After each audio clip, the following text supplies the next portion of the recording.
All right, welcome to Critical Weight Theory. And today we're going to talk about Disney. So, when people think about Disney, they often picture beloved animated films, fairy tales, and the magic of imagination, right? They think of characters who inspired generations and a studio that revolutionized animation. But behind the success of those classic films is a chapter of Disney history that is far less frequently discussed: the 1941 strike at the Walt Disney Studios. So let's get into that. This wasn't merely a disagreement over paychecks or workplace policies, it became one of the most significant labor conflicts in the history of American animation, reshaping the industry and forever altering the relationship between creative workers and management. So, yes, today I am exploring how a company that promoted itself as a family found itself divided by labor unrest, why hundreds of artists walked off the job, and how the consequences of that strike continue to echo throughout the entertainment industry today. So, first, let's chip away a little bit at the Disney family myth.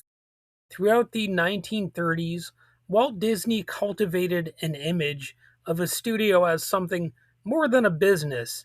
Employees often referred to him as Uncle Walt, and the company promoted this idea that everyone was working together toward a shared artistic vision, almost like a utopian message. So, to many outsiders, Disney Studios appeared to be a creative paradise. Yet beneath that image, frustrations were growing. The studio had expanded rapidly after the enormous success of Snow White and the Seven Dwarfs, and that was the first full length animated feature produced in the United States, interestingly enough, if you want to know that bit of trivia. And Disney followed it with ambitious productions such as Pinocchio and other technically groundbreaking projects. Turns out they might have been a little bit backbreaking projects as well. These films established Disney as a leader in animation, but not everyone who helped create them shared equally in the rewards, even if they did plenty of hard work. A rigid hierarchy existed inside the studio. A relatively small group of elite animators and department heads received bonuses, higher salaries, and public recognition.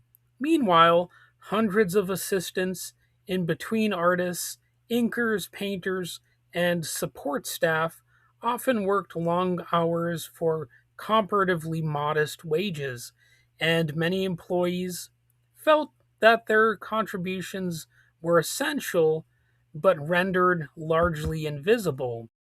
So there were growing tensions, and the late 1930s were a turbulent period for labor relations across the United States. Workers in numerous industries were organizing unions and demanding greater protections. Hollywood itself was experiencing increasing labor activism as writers, actors, technicians, and other entertainment workers sought collective bargaining rights. Disney Studios was not immune to these broader social and economic forces.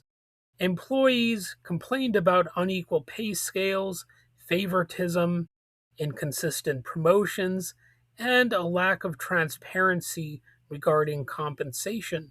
Some artists who worked side by side on the same projects discovered that their salaries differed dramatically, and the contrast between Disney's public image as a creative family and the realities of studio life became increasingly difficult to ignore.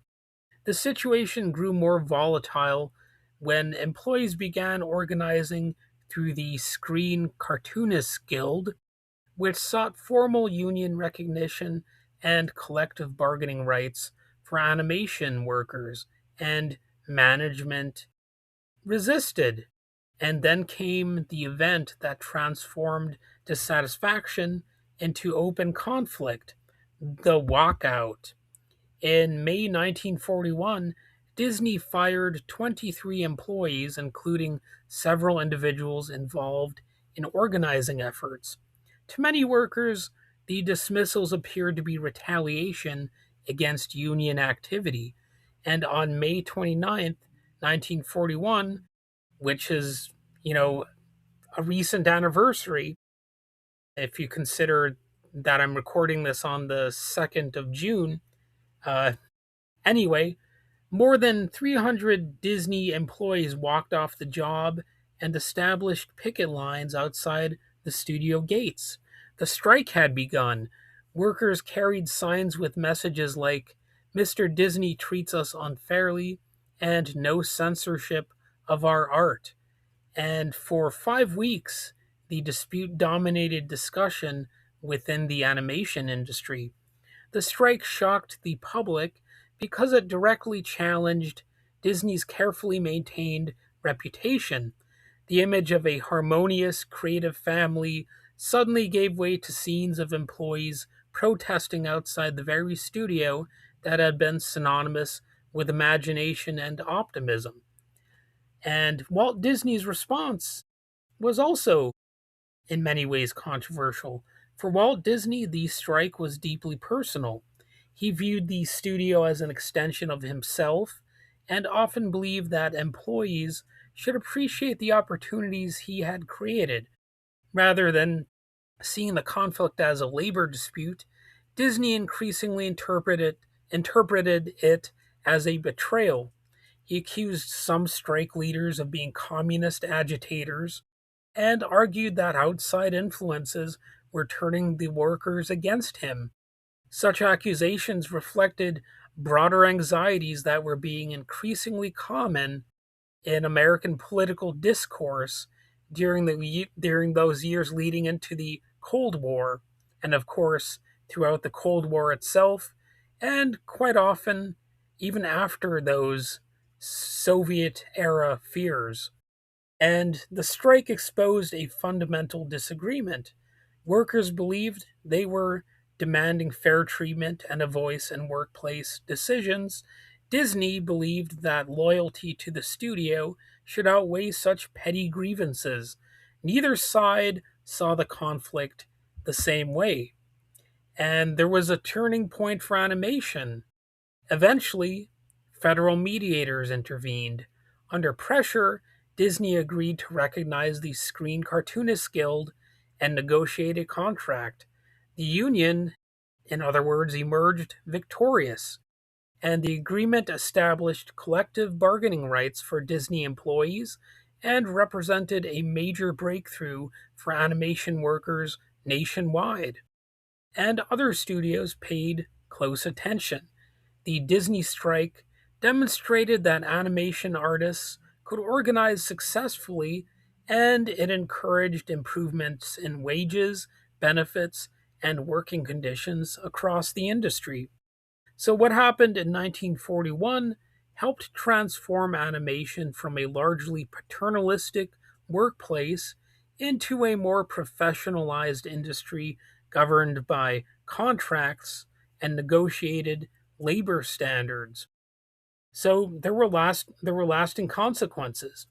Although the strike ended after 5 weeks, its effects have lasted for decades. Many talented artists never returned to Disney. Some joined rival studios such as Warner Brothers and MGM. Others pursued independent ventures that would influence the future of animation in some unexpected ways. And for Walt Disney personally, the experience left deep scars. Poor Walt. Historians generally agree that the strike contributed to his growing distrust of organized labor. It also coincided with a period in which his political outlook became more conservative than it had been earlier in his life. In subsequent years, Disney became associated with anti communist causes and eventually cooperated with the House Un American Activities Committee during investigations into alleged communist influences in Hollywood. Ooh, scary. And whether one views Disney as a visionary entrepreneur, a complicated employer, or both, the strike marked a clear dividing line in his career. And if you look from 1941 to the present, you can see how that ripple effect can still be felt. And the question raised by the Disney strike never disappeared, and that's why this is still quite relevant. Who deserves credit for creative work? How should profits be shared? What protections should artists have in a rapidly changing industry? And these same issues resurfaced during the 2023 labor disputes involving the Writers Guild of America and SAG AFTRA. Writers and performers raised concerns about streaming compensation, job security, and the impact of artificial intelligence on creative professions.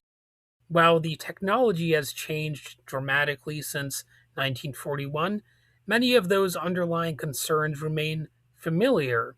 Creative workers continue to experience the tension between artistic passion and economic realities. And of course, the reality of changing technology and all that kind of stuff. The Disney strike of 1941 reminds us that behind every beloved animation film are thousands of hours of human labor.